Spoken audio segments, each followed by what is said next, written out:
I'm Radhika Balakrishnan. I'm Professor of Women's and Gender Studies at Rutgers University, and I'm the Executive Director for the Center for Women's Global Leadership.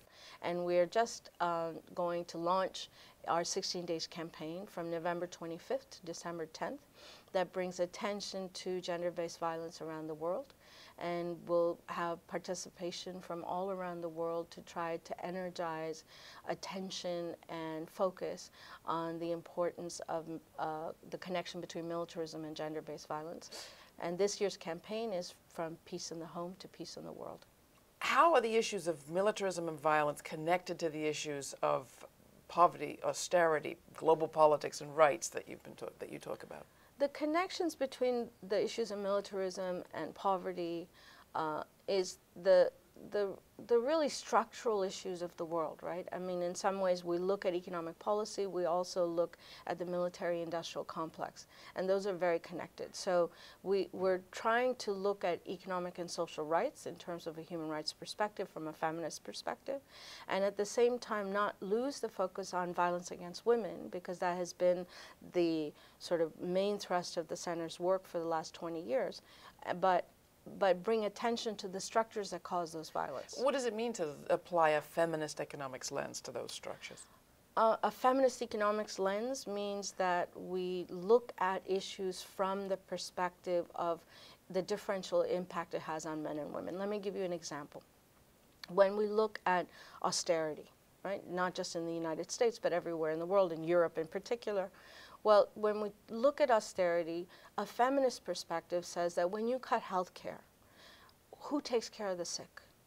Well, a feminist would look at it and say it's women who are going to take care of the sick, and therefore their amount of hours that they work has just increased because they work for the paycheck that they get from whatever job. They come home and they take care of their sick child or their parent, and their workday just increased by 5%. And that the cutting of healthcare assumes that women are going to do that. So it's not just that they say, oh, we don't have money, we're cutting healthcare. Well, we are going to cut healthcare, but we know women are going to take care of them. So, you know, there's an assumption. It's a male bias in terms of austerity programs. So that's one example of a feminist take on austerity. How is it a rights issue? Under the Universal Declaration of Human Rights, there's a right to leisure. That right to leisure is never thought about in terms of women's need for time off from work. And the way it's really been interpreted is a kind of male-biased view of it, which is that you go to work and you come home, and somehow there's someone who's got your food. I think it came up in the debates as well as to why women need to get home at 5 o'clock. But the fact that women work from 5 o'clock to 9 o'clock cooking and cleaning and take care of the kids is not leisure. And so when there's an austerity, and a cut, let's say, in healthcare, the women end up having to take care of the sick. And there is no issue of leisure for women because their workday is much longer than most men. So you mean, in a sense, governments like ours that have signed up to the Universal Declaration could be charged with human rights crimes for forcing women to reduce their hours of leisure to fill in for all the services that are being cut under austerity programs? In the ideal, yes, and if I had something to do with it, definitely. I don't think you could say that it's a human rights violation. I don't know if it's a crime in the language. Yeah, that austerity is a violation of human rights, and we need to assess that in terms of what its impact is. Is there any agency that looks at federal policy, Federal Reserve policy, or economic policy through this human rights lens? Not yet. We tried. When we went to the Universal Periodic Review, actually, we asked that someone from the Treasury come, because the State Department had many people talk to different, people who were looking at criminal justice and housing and other issues. And we said, well, who is going to come and talk about economic policy? And actually, one of the people, and economic policy and human rights, and they said, well, what do you want? The Treasury to talk about human rights? And we said yes. Not that therefore they now are, but it is important, I think, for the public to understand that there's that connection, because I don't think we can just go to some institution and say, you're going to change this. We need, I mean, one of the things I really am committed to doing is increasing public awareness of the connection between human rights and economic policy. And only when the public understands it will the policymakers respond. You've said that the financial crisis has been, among other things, a crisis of ideas. How so? The financial crisis has been an example of the crisis of ideas. We've had 30 years of neoliberal economic policy. And because of that neoliberal economic policy, we see wages have gone down while productivity has gone up. We have not had enough of a response to the neoliberal economic policy. And what you hear is that deficits are bad. Everyone agrees the deficits are bad, and it's which ones you're going to cut more. Well, how do you evaluate that? I mean, what? So in the debates, it was I'm going to cut this more than you're going to cut this, and not understanding what the impact of those cuts are. And so how do we rethink those policies? And I think coming from progressive feminist economic analysis, one of the things I found is that a lot of the rich and robust work that economists are doing on the left can be used in order to apply human rights standards. So if, for example, there's been work done on inflation targeting by many of my colleagues. So what central bank policy is doing in terms of only looking at inflation and not increasing employment, well, if we can take the robust work done by economists that show that there's a problem with inflation targeting and that the right to work is an obligation by the state, we can use that research to look at the human rights obligation of the right to work. So I think it's a connection between left economic analysis and human rights obligations, government's obligations. What would that mean on the ground? So on the ground, for example, when we talk about austerity, right, the cuts in spending. Well, if we talk about cuts in spending, that means that food programs are being cut, education is being cut. Well, that's an issue of equality and non-discrimination.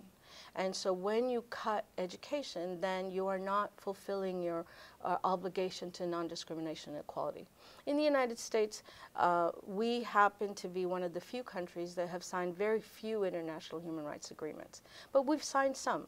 And so the Universal Declaration of Human Rights, right? The U.S. was one of the main authors of that with Eleanor Roosevelt. Well, that talks about the right to work, the right to adequate standard of living, the right to health, the right to food. Well, those are real human rights obligations, and I think what we need to do is to really hold them to account. A couple of years ago in the Human Rights Council, the U.S. was evaluated in a process called the Universal Periodic Review, and it galvanized organizations all over the U.S., and the U.S. Human Rights Network, which I was on the board of until recently, was brought together organizations from all parts of the country to hold the U.S. to account for the human rights obligations they have. And we at the center spearheaded the part on macroeconomic policy and human rights. And I have to say, when we started, people thought, macroeconomic policy and human rights? I mean, what those two don't end up in the same conversation. And we were actually able to push the envelope and try to put in, for example, the crisis in terms of human rights. So there's an obligation in human rights norms for the state to protect the people against third-party interests. And usually it's about sort of violating organizing for labor. What we did is we said that the kind of regulatory changes that caused the crisis, right, all the changes that allowed the financial sector to recklessly invest in all kinds of things, was a violation of the obligation to protect, right, because that change in Glass-Steagall did not just happen without some consequence, right, and people have been talking about it as a problem, but in terms of saying that it's a human rights violation, it kind of adds a lot of meat to it. So looking at our election cycle, if we applied a human rights lens, how would things be different? Okay, looking at the election we've just been through, if we had looked at this in terms of a human rights lens, one, every candidate would have to have spoken about poverty because that, you know, there are obligations to the most vulnerable in society. And so they could not have not addressed those issues. There's been a huge focus on who cares about the middle class more. Well, you can't get there until you've risen out of poverty. The recent statistics on food insecurity in this country is abysmal, and this is, government statistics. Close to 15 million households are very food insecure. Well, if we talk about the right to food, how can you not address that, right? And cutting food stamps, and this idea that you have to have austerity because debt is the biggest problem. Well, the human rights discourse has an obligation to use the maximum of your available resources.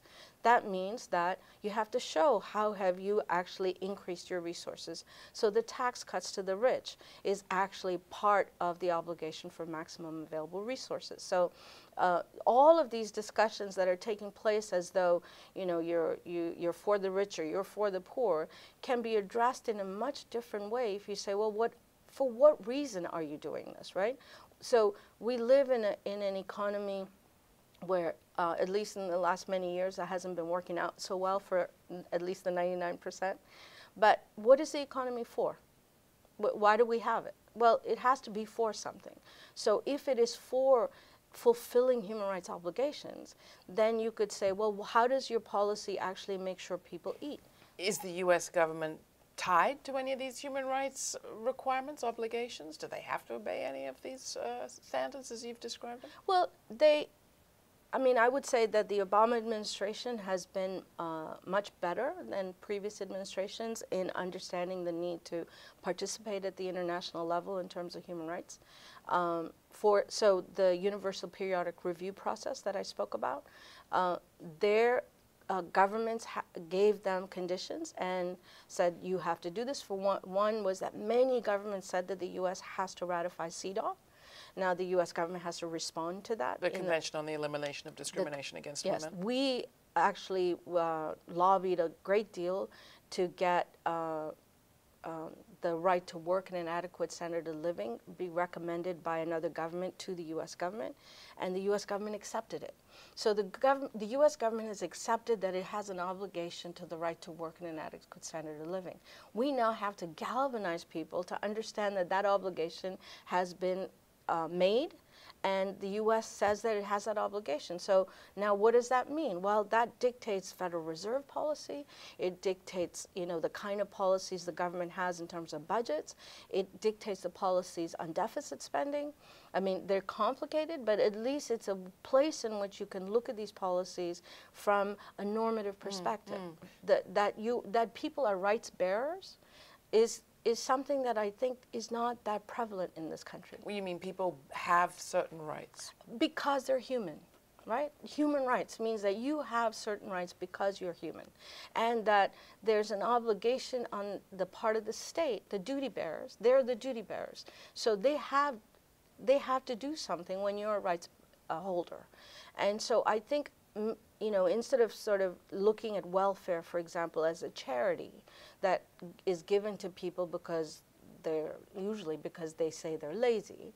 No, it's just that people living in this country have certain rights, which means they have the right to food, they have right to adequate standard of living. Well, if they have that, then the kind of social services is not a handout, but actually an obligation by the duty bearers to make sure that people have their minimum core requirements.